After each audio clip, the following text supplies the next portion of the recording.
three-story homes that were overlooking the bluff here, PCH, and then the coast below. We are north of Sunset on PCH, right really on the western line of the Palisades and Malibu, just below the Getty Villa. That gives you an idea, and the Malibu Vista area.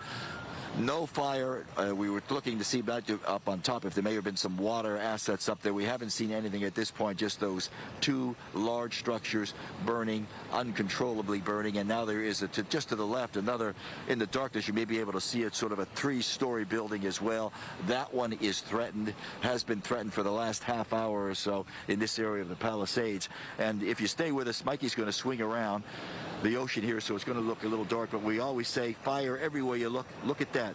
Further north on PCH, up in the Malibu area, fire. That glow has just roared to life for the last 10 minutes or so. That, I'm thinking, might be up near the pier area. We heard about the Moon Shadow area, that bar. Also, that restaurant that may have been damaged or lost from a fire as it went through there a couple of hours ago. So that may be in that area, but a very large fire also burning up in the Malibu area along the coast from this vantage point as well. But here in the Palisades, very awesome sight when you look at it. So many homes lost, neighborhoods just wiped off here overnight. We were here till about 4 in the morning, and at that point in the Malibu, I should say in the Palisades Village, some of the landmarks like the Gelson's store, the Ralph's grocery store, right in that heart of the area. They were still standing at 3 in the morning. Now, being told by neighbors up there who've gone through and tried to look, even to see if their own homes are gone, a lot of that area is just wiped out. And this is the flank here. We see some fire trucks, some lights up there, flashing in the darkness, trying to protect that big 3-story condo building off to the left of where those active flames are. But those flames have been roaring unchecked the last couple of hours, and they're also threatening some of the homes right down below, right above PCH here. Again, we are just north of Sunset as the Palisades fire continues to burn relentlessly. Back to you guys. All right, Ed, yes, the devastation continues. Of course, we're watching the Palisades fire. We're watching the Eaton fire in Altadena. The Hearst fire, we haven't forgotten about that. And now we have the new Sunset fire burning in the Hollywood Hills. It is absolutely devastating. Yeah, I mean, you think about what Southern California is dealing with right now, unprecedented. 100%. I mean, we've heard that from the fire chiefs, whether that's from LA City, LA County. They haven't seen this in their 25-plus years, decades long in the fire industry, and it is coming to fruition fast and furious, unfortunately. We've been on the air with you, and we will continue to be on the air with you. Wall-to-wall coverage, commercial-free here on Fox 11. You can find us live on the internet, of course, too, foxla.com/live, and the Fox Local app. And when you see those images, it makes you think, you can't believe that we're dealing with all of this at the same time. We now look at this map of all the fires we are dealing with. Let's bring in our meteorologist now, Adam Kruger, for a look at where we're at right now. It is a different forecast than 24 hours ago, but still a tough one, Adam. Exactly. That's a good way to describe it. We still see winds that are going to be strong and challenging for a while. And actually, if we can come back to that map before we even get to our weather graphics, because I think it's time we spend a little time on a map. You know, there's so much going on.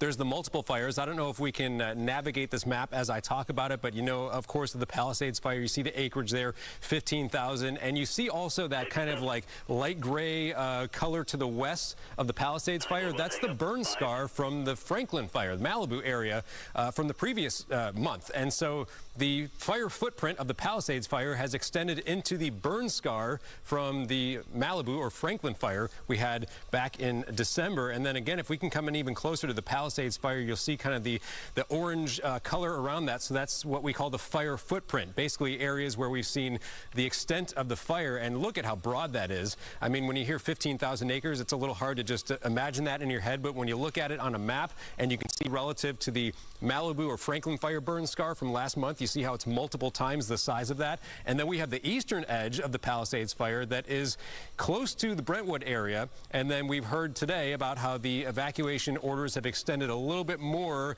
into north and western portions of Santa Monica, and evacuation warnings even as far south or down the coast as Wilshire. And so that's what's going on there with the Palisades fire. If we can back this out now a little bit farther, we know about the Eaton fire around Altadena, Pasadena, of course, that one a little more than 10,000 acres. The Hearst fire up in Sylmar, about 700 acres last report. I know we've got a lot of area to kind of scan across right here. There's the Eden. And so again, you know, it still remains very dry. The winds are improving, and I'm going to get to that forecast in just a minute or two. But as we scan around the rest of the area, even far up north, there's the Lydia fire. That's a little more than 300 acres. That's in the San Gabriel Mountains. I believe in the press conference on the Lydia fire, they said forward progress was stopped with that one, and that's the one where we've actually seen some containment in terms of the percentage. Instead of 0% contained like all these others, I believe this one's at 30%. They say in the press conference, I wrote down that forward progress was stopped on that one.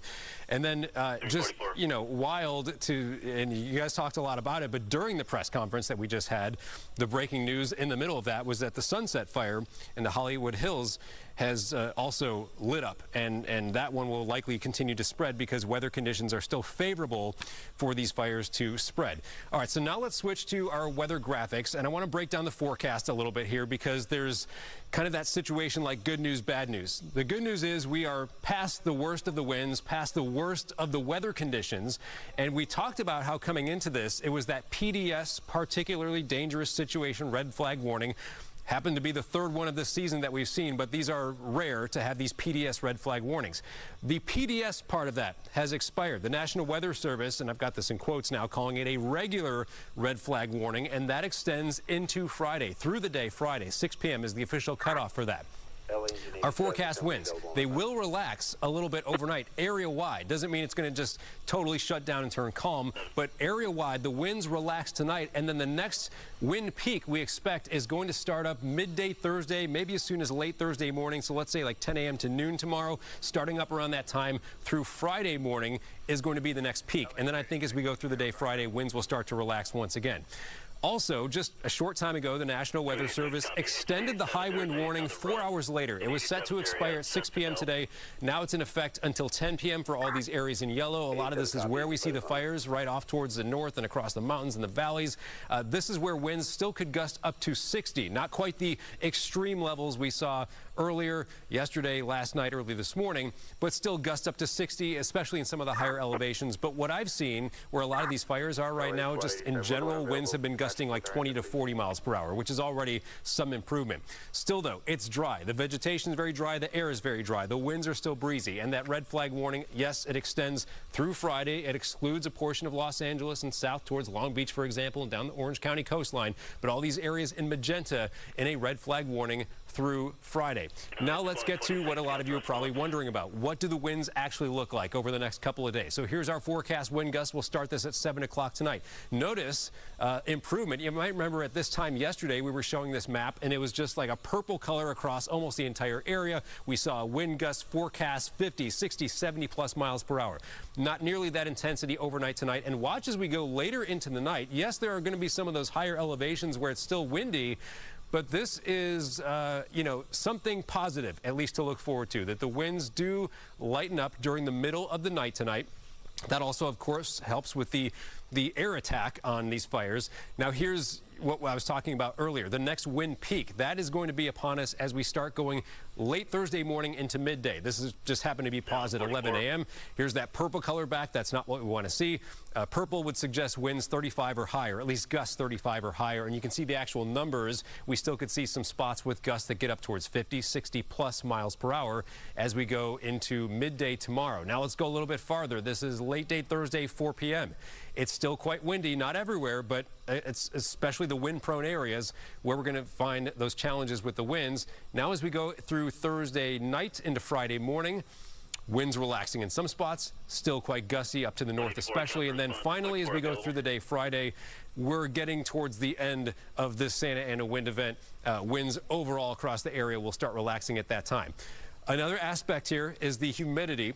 Of course, that's been very low today. We saw single-digit relative humidities, extremely dry, desert-like air. That continues now, but as we go into tonight, tomorrow morning, you're going to see a little recovery in the middle of the night, but still tomorrow, very, very dry air for a large part of the area. Then as we go Thursday night, Notice the relative humidity really going up nicely around Los Angeles. That might help some spots. It's still quite dry in others where you see this kind of whitish grayish color on the map. That's Friday morning. And as we go through the day Friday, it is still a dry day. And this is a big part of the reason why that red flag warning continues through the day. On Friday, relative humidities around 10 to 20%. One last thing I'll show you here, and we haven't talked a whole lot about this, or at least we haven't shown it in map form, is the air quality. Should be no surprise to you that the air quality has been poor at times, especially in the vicinity of some of these fires. Now, at the moment, the air quality sensors we have available, there's a couple, and this is closer to the Eaton fire, the smoke from that, showing unhealthy for sensitive groups. A little earlier today, I saw some red dots on the map, even purple, which was very unhealthy air at times. I'm sure there are some pockets maybe in between where we have the air quality sensors where it's a little bit worse than what it's showing right now. But you get the idea. There is likely going to be poor air quality, especially where the smoke is blown around for probably several days. And keep in mind the overall wind direction. Last thing I'll talk about here. The wind direction mostly will remain from the north-northeast to the south-southwest, kind of the offshore wind going towards the coast. But like we've seen many times during this event, and this is mostly due to the winds interacting with the topography and also interacting with the fires themselves, there will be times when the winds are swirling, changing direction. You know, if you watch football games, you've seen this over and over, right? You have the stadium and winds come in over the stands and kind of interacts with the, like, basically the topography of the football stadium. The same kind of thing happens here in Southern California, where we have flat areas and mountains, and the winds kind of, you know, can curl around a little bit. But the overall wind direction will remain the same, just in general, from that north-northeast to south-southwest direction. So the smoke will likely continue to go mostly in the direction that it's been blowing so far. So, guys, we'll end it right there with the forecast. I'll, of course, be here with you through the night. But that's kind of the overarching view. And the main thing to keep in mind, if you take one thing away from all this, is we still have red flag conditions that continue into Friday. Winds are going to vary a little bit between now and then, but very dry air, gusty at times all the way through Friday. We thank you so much, Adam, and I'm glad we're through the PDS, the particularly dangerous situation. But again, if you're looking at these live pictures, that doesn't necessarily matter, because this is obviously very dangerous, very devastating here. The Palisades fire taking another home, perhaps a whole nother neighborhood. We've seen just neighborhood after neighborhood wiped out. Last check, it was close to 16,000 acres. No doubt the acreage has gone up, but we haven't gotten that new number. At least 1,000 structures destroyed. The other fire we're watching, the Eaton fire in Altadena. Christy Fajardo, she's been out there on the ground there, and you've seen a whole lot of destruction yourself. Sadly, we have seen a lot of destruction on this block alone. We're actually on Lake Avenue, and take a look here behind me. This B of A is on fire. A short while ago, there were massive flames, but now the flames have died down somewhat, and that's because the roof collapsed, and you can actually see flames burning inside the Bank of America. But all along Lake Avenue, we are seeing leveled businesses.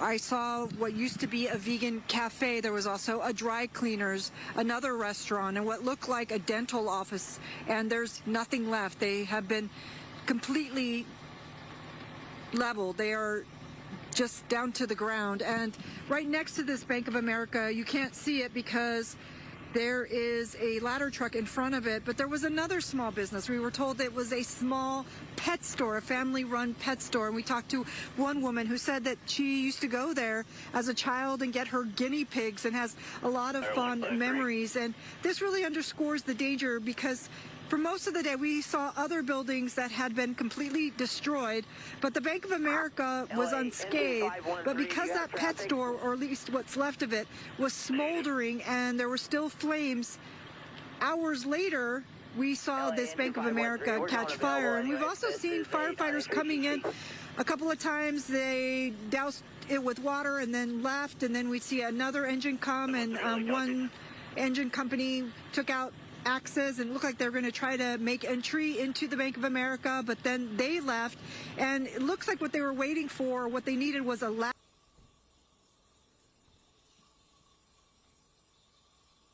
truck, because finally this engine came and they put up the ladder and they started to hose down the roof. But again, we heard it collapse. It made a very loud sound. You could hear crumbling tile and just maybe ceramics